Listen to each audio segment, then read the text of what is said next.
Well, good morning, everyone. I'm going to give about a minute or so for more people to join us, but I just wanted to say hello and welcome everybody here and let you know that the floor is open for questions. I will definitely, give you as much information as I can, but, half an hour is not enough. So I'm probably going to speak for about 10 minutes and then open the floor to questions. But in the meantime, if you have anything you want to talk about, any questions that, pop into your head as I'm speaking, please feel free to jump in, okay? All right. All right, we got quite a few people here. So the title of this presentation is Turning Your Pain into Power, Writing Your Truth with Change and Purpose. So that's a lot. But the reason why I chose that is because writing for me is purpose. It's what I do, it's who I am, and I make no excuses for that. This year's theme for Medium Day, Just Start Writing, was very inspirational for me because whenever somebody says to me, Barb, how do you write? What do you do? What's your inspiration? I say, well, I just sit down and start writing. But, that's easier said than done because before I can do that, I have to let go of the one thing that keeps me from writing, and that's fear. A lot of people call it procrastination. I'm sure that, all of you have been there, but it's fear. Fear is what holds us back because we're afraid to really open ourselves up.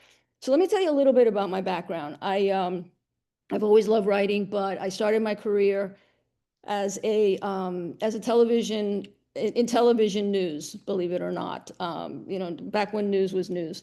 I started my career in New York, worked for the ABC station there for about 4 years in news, and then I moved over to Good Morning America, where I worked for another 4 years. And then I moved to Florida, and then I started my own business. But I had my own business and I really loved it. I was doing video production and I was writing, but as fate would have it, across the street from me, the NBC station built their brand new facility. So I applied and I got the job. So I started writing for their website, and one thing led to another. I got different promotions and all of that good stuff. A few years later, the ABC station called me and I started working for them. And then I went back to NBC. So it was back and forth. It was like this love-hate relationship that I had with television news. But it was my passion. And, writing has always been that sidebar that I've done. And then I recently retired, but I could never retire from writing. So that's where I am now. I've been writing full time, trying to overcome my fears of writing and of telling my truth. And so when this opportunity to speak at Medium Day came along, I just jumped on it. And I'm very honored to be here. And I know that you guys, had a lot of sessions to choose from. So I'm honored that you've chosen mine. And like I said, I hope that you're here, that whatever you came here to get today, that you'll get. So let's talk a little bit about why it is that we write. A lot of us say, well, especially those of us who do it full time, we say, well, I write for the money. But that's not really the truth. The truth is that we write because it's our passion. We have a message. We have to write. It's not a choice. So what is it that keeps us from writing? As I said earlier, it's fear. It's that dreaded, excuse me, writer's block. Well, I'm here to tell you there's no such thing as writer's block. It's fear. That's plain and simple. The thing that keeps us from writing, at least the thing that keeps me from writing, is I have an idea and I sit down to write about it, but the words don't come. And usually the words don't come because I'm holding something back.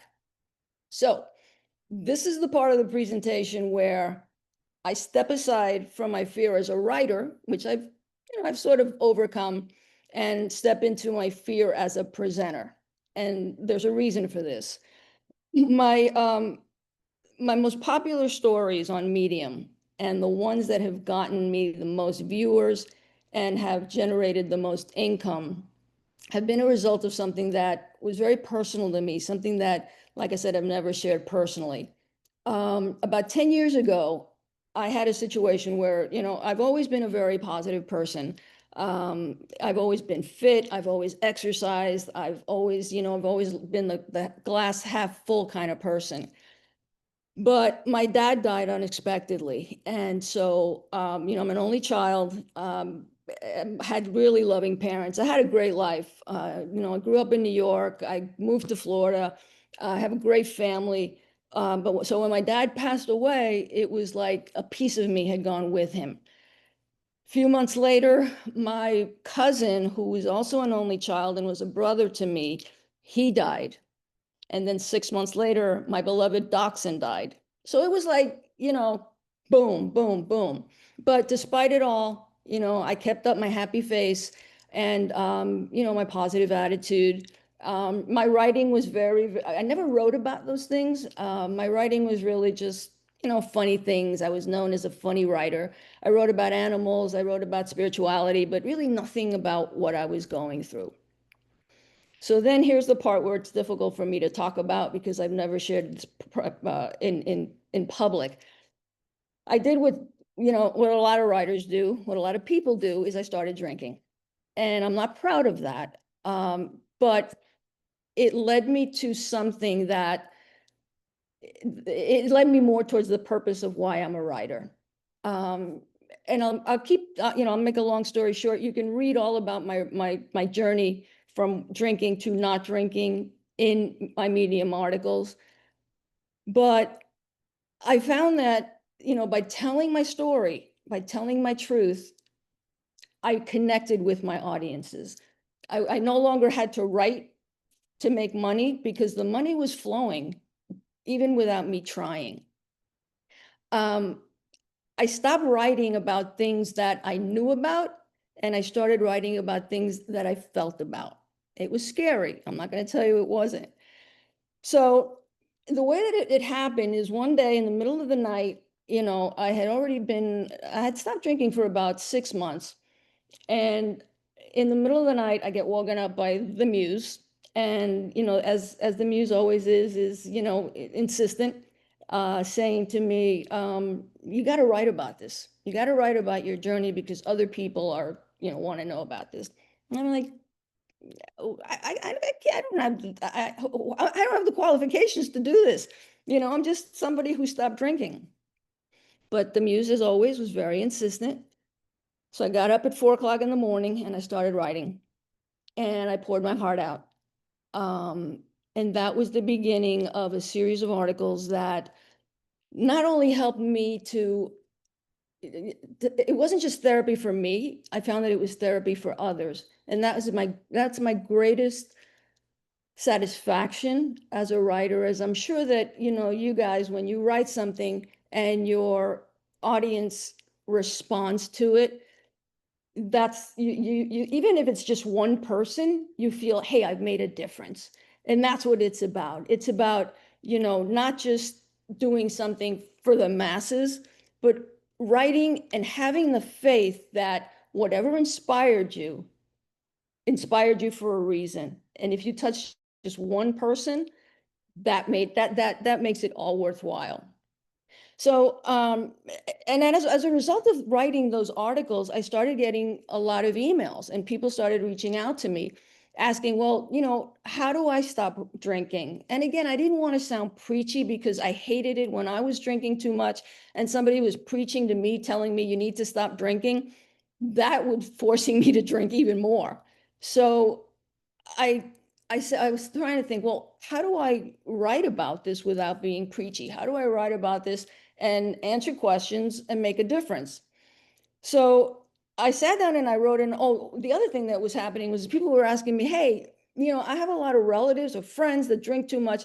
How do I share your story with them? How do I help them to stop drinking? So I wrote an article called An Open Letter to My Friends Who Still Drink Alcohol. And that opened the door even more. Um, did everybody love the article? Nope. A lot of people hated it, and a lot of people told me, "Hey, you're being preachy." So be it.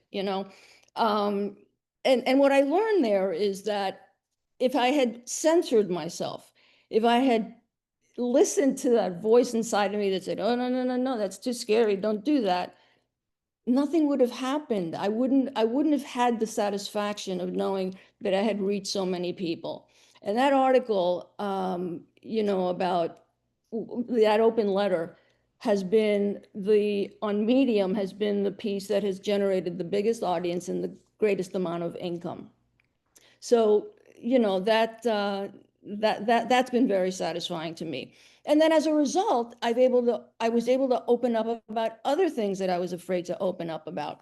My mom has always been a great inspiration to me. And she passed away in March of this year. So that was like, a stab to my heart. And at first I was afraid to share that, not because I was afraid to share the story, but because I was afraid to share it because I thought how it would impact me. But I found that by sharing it, I got a lot out of it. I helped not only my readers, but I helped myself. Any questions, you guys, please? I'm seeing a lot of reactions, and thank you so much for everything that I'm seeing here. Any questions specifically or anything you'd like to share, please? Oh, thank you, Julian. That means a lot. So anyway, so going back to writer's block doesn't exist. It's fear. It's plain and simple. It's fear that, I can't do that. I can't share that. And I got to tell you that fear is always going to be there. It's not going to go away. Fear is inspiration's tool to guide you and let you know, okay, this is where you need to be. Okay, question, Shaquana, how do you overcome the creative block? Well, open up yourself. Go where the fear takes you. Okay, fear is going to lead you to a point. You're going to be writing. You're going to be saying, "Okay, hey, wow, I'm in the zone now. I'm writing." And then you're going to read what you read, what you wrote, and it's going to feel empty. That's the point where you have to dig deep and go, "Okay, what have I left unsaid?" Because what you've left unsaid is exactly what you need to say. Lee, I heard at some point that the best writing comes from the things that have been hardest for us in our lives. Yes, great point, Lee. The, a lot of, I know a lot of things. Like, for example, I'm a very, very techie person. And, I could sit and write about technology all day long, but it would leave me feeling empty. And so, it wouldn't be honest. It wouldn't be honest writing because there's no emotion there. So, so you're absolutely right, Lee. The writing about what you feel, not about what you're an expert in, is probably going to be your greatest, your greatest motivation to write, and also your greatest writing. And another thing is, there's no such thing as a good writer and a bad writer. All writers are good as long as you're truthful, as long as you tell your truth and share it. And I'm going to speak French now. Don't bullshit your audience because they can tell. Okay? When you're being honest, your honesty is going to come across. But the minute that you step back, the minute that you hold something back and you don't tell your whole truth, your audience is going to know. Shakita McCord, wow. Talk about a blast from the past. How do you deal with the fear or concern of what people who know you personally? Oh my God, what a great question. What they'll think of you, especially if the topic involves them. Two great questions. The first one is, what will people think? That's the greatest fear. Okay, that was my greatest fear. I've always been, somebody that I had it all together. So if I shared the fact that I had a little bit of a problem, what would people think? Would suddenly that image of me become null and void? Would they stop liking me? Would they be offended? You know, that was a fear that I had. And the only way to overcome it is to just write it. Write it and know that you don't have to share it. You don't have to hit that in Medium. You don't have to hit that publish button. But once you do, it's like just put it out there. Um, my fear, okay, Carol, can you talk about the fear of oversharing? Yes, absolutely. There's that fine line. Um, there's that the story of going back to my example of when I was drinking too much. There were mornings that were ugly, and I don't need to overshare that, because that's not part of the story, that's not part of the journey. Anyone who could relate to the story that I was telling, or the story that you as a writer want to tell, will know when to cross that line into, okay, I can relate to this. So there's no need to overshare.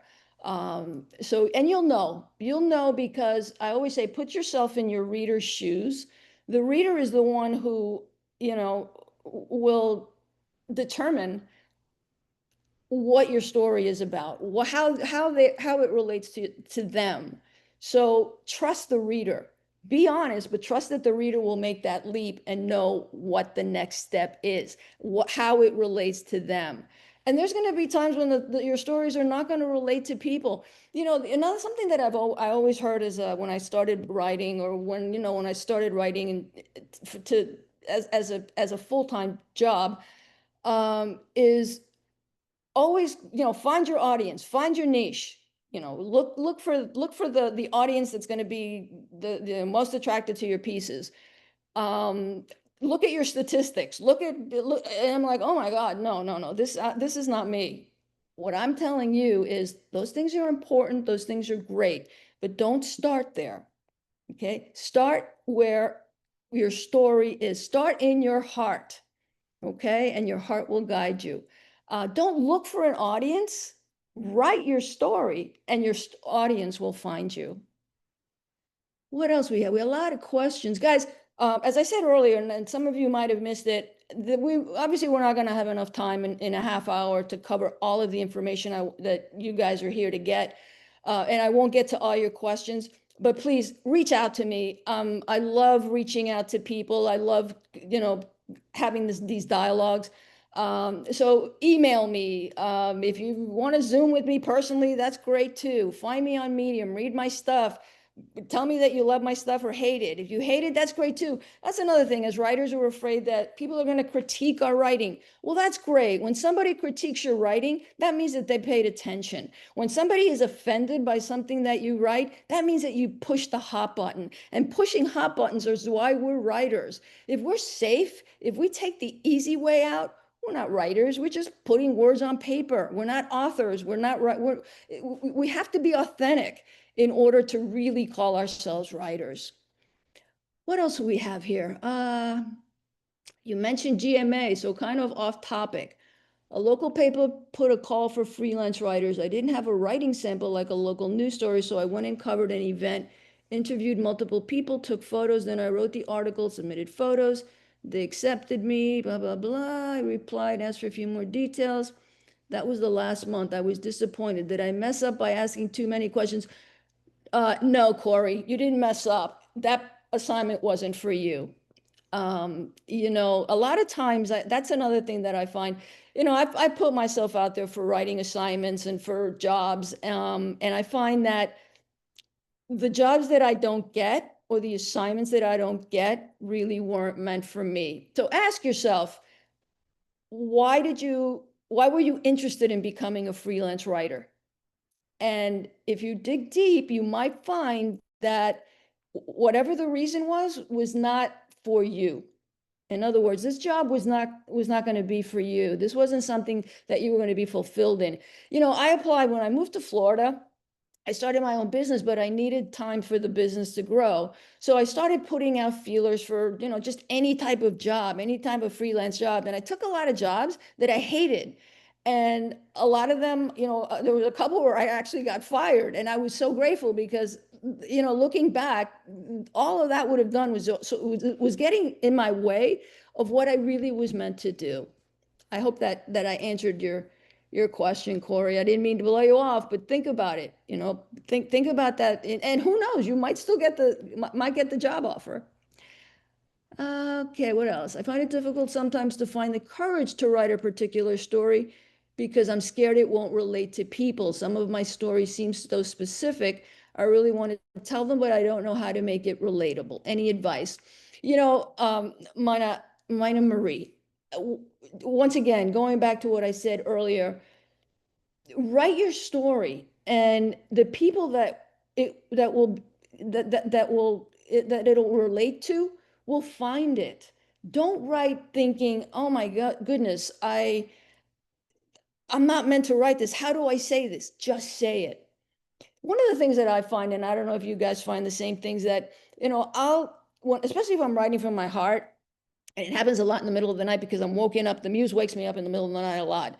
And I find that when I get up and I just start writing, it just pours out of me. And a lot of times I think, I'm just going to write this and I'll go back and edit it later. So I write it down. I write my first draft. Then I get up, I have some coffee, I come back, I read it, and I'm like, you know what? This draft is actually pretty good. Maybe a couple of typos here and there, but it's honest.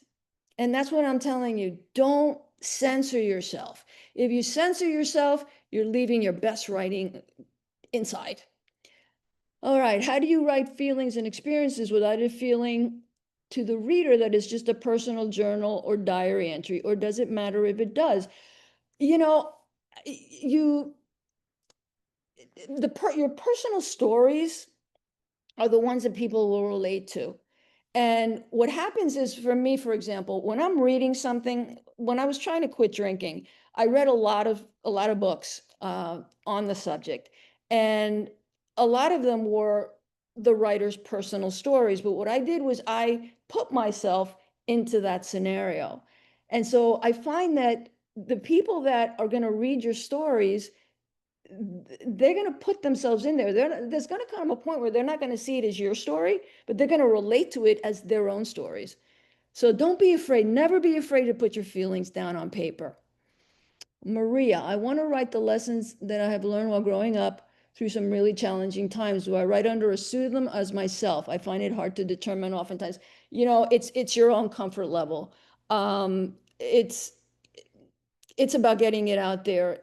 I at no point did I feel I wanted to write under a pseudonym because I felt that I wasn't being honest to myself.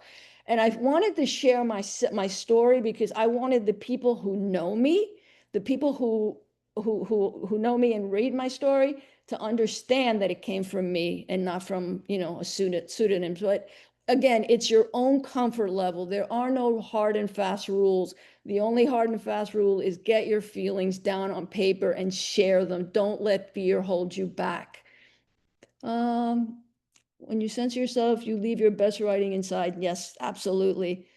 Let's see. Does it make sense to package it as fiction instead of your own story when you're kind of uncomfortable talking about it in first person? Absolutely. You can do that. But, I find that, and I've actually done that myself, but I find that halfway through, making it this is not my story, this is somebody else's story or fiction, somewhere along the line, I'm sharing so much of myself that I'm okay with it. I get comfortable with it. So I again, it goes back to your own comfort level, guys. There are no rules. You'll know your rules when your heart tells you something, follow it. It's not going to let you down. Pam, as a former executive in HR, I have hilarious and ridiculous stories. I'm worried about getting sued. How do I deal with that? Much of it is outlandish but true. Okay, Pam, I can definitely relate to what you're talking about, because coming from television news, I have some pretty, out there stories too. And so, that's a time when you might want to say, you might want to kid around and say something like, this is, no, what is it that they do in the movies? No animals have been harmed. And so you might want to couch it in something like this, if this sounds like you, it's not, or something like that. Use humor, especially when something is ridiculous and hilarious. I find that when I was younger and working in television news, I was very, very shy. And now a lot of those stories that I told that I was afraid to tell, because, I was shy. Now they're so funny and people can relate to them. And I'm very, very okay with writing about them. So, but at the same time, you have to be careful that you don't make it so that somebody else can recognize that person. You don't want to hurt somebody. You want to be honest, you want to be funny, you want to be truthful, but you don't want to hurt anybody. So again, you'll know, when and it's in HR, it's difficult because there's you're also HR, so you have to be careful that you will be sued, or not. Anyway, hope I answered your question. Again, I'm going fast because we're running out of time and it seems like we just started. I'm worried that many of the employees will know exactly who I'm talking about. I get it. I understand. I had the similar experience when I wrote my piece on an open letter to my friends who still drink alcohol, because I felt that because of the honesty that so many of the people that I was writing to would recognize themselves. Um, but at the end of the day, if I had held that back, the article would not have helped as many people as it did. Stephen, do you have a daily routine and you employ to get things written? I'm remarkably undisciplined. Another word would be lazy. I do not have a routine. I'm coming clean here. Um, what I do find myself doing is that when an article is close to being born, when the muse is inspiring me, I find that I procrastinate a lot and I get busy. I start doing the dishes. Oh wait, let me do the laundry. Oh wait, oh my goodness, I need to sweep the something. Oh, I have to make a phone call. And so that's when I know that when I'm lazy or when I start to procrastinate, that's when I know that I have to write. But no, I don't have, I've always tried to be disciplined, oh, I'm going to get up have my coffee, write for an hour, write 10 pages. Doesn't work for me. And if it doesn't work for you, Stephen, more power to you. Just write. Don't let it be an excuse to not write. I want long form TED Talk, Barb. Okay, who knows? Careful what you ask for. Um, Thank you guys. I really appreciate that. I really, really appreciate you being here. Again, I can't believe it's 11:56 already. Um, Again, reach out to me. I'm not shy. I guess I got over my shyness. I guess you can tell. You would watch a Barb TED Talk. Thank you so much. Thank you guys. Um, what else? What else? Any more questions? Thank you so much. My really biggest fear is being judged. Maria, yes, being judged is a huge fear for all of us as writers, because we write because we want to, we have to, we want to share ourselves. So if you're afraid to be judged, as I said earlier, the people who judge you are probably the people that you're pressing their hot buttons. And that's what you want to do as a writer. So instead of seeing being judged as a negative, see it as the positive. See it as, hey, I want to be judged. What else have we got here, guys? All right, guys, so let's see. Thank you so much, everybody. Did I miss any questions? If I did, we have about 3 minutes left. Can you just write them in here quickly? You guys are great. Thank you. Okay, you got to stop because my ego. No, I'm kidding. Don't censor yourself versus don't overshare and don't need to share dark nights of drinking. I'm confused. Alicia, let's see. Don't censor yourself and well, there's that fine line between oversharing. It's okay. It's what you consider oversharing. To me, those dark nights were oversharing. So if something is not oversharing for you, then by all means, don't censor yourself, write it. Does that make sense? I hope so. I didn't see identity theft. Let's see, Barbara, have you ever thought of doing a YouTube channel? Yes, I have. I have thought of doing a YouTube channel.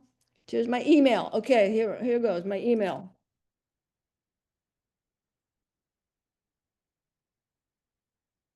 That's my email. Shakita, the recording, I believe, will be on the Medium website, And I actually have a YouTube channel, guys. I don't really, I just started it. So I'll probably put this talk on there as well. So with that, I'm going to end. Thank you all for attending, for being here. I really, really enjoyed sharing as much as you guys enjoy being here.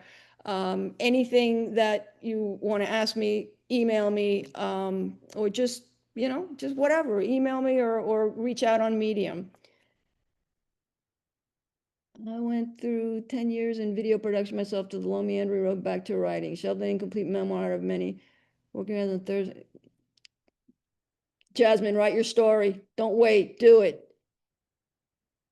Thanks, guys. Appreciate you being here. I hope to see you again soon. Bye-bye.